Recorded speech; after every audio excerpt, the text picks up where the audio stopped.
Today I want to talk to you guys about the 3 oils I cannot live without. Now the other day I was just contemplating, thinking, okay, if I had to only pick 3, what are the 3 that I go through the most, and which ones would I not be able to live without? So, can you guys guess what my number 1 is? Thieves.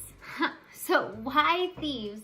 Because thieves is my go-to for when I have been introduced to, like, been around somebody who was sick, or I feel like I'm coming down with something. So this is like my immune booster, kick the cold in the butt oil. So this is the one that I want to put in my kids' diffuser when they're not feeling well, in the diffusers to kind of purify the air on their feet. Yeah, so this is just my go-to. So this is my first one.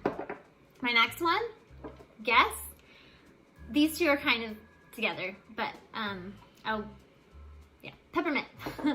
I love peppermint. I was out of peppermint for the last 2 weeks, for a couple weeks almost. Well, I had a couple drops and I was being really, really careful.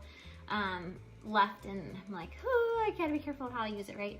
Before I got my order. So peppermint is another one. Now, why peppermint? Peppermint is one that I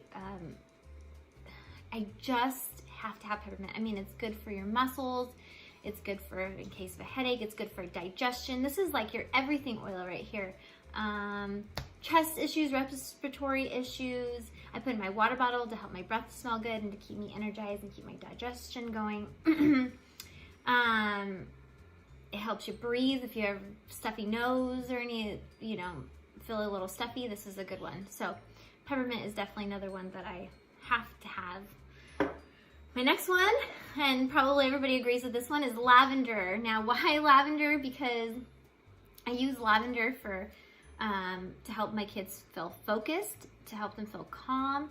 If there are any skin issues, like my daughter had a mosquito bite in her foot the other day, and she was scratching at it like crazy and woke me up, and it was all inflamed and stuff. And so, you know what I did?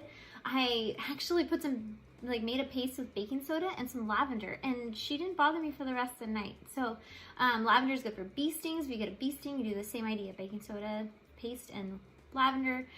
It's just very calming. It's also really good for respiratory support also. So you got your 3 right here. In my mind, you've got my sleep, calming, focused skin oil, and you've got your immune system, kick the cold in the butt oil, and good for coughs also. Peppermint, muscles, headaches, stuffiness, respiratory issues, energizing. So there you go, you guys. Enjoy and leave your questions below, and let me know what your 3 favorite oils are, or the ones that you can't live without. So, all right, bye.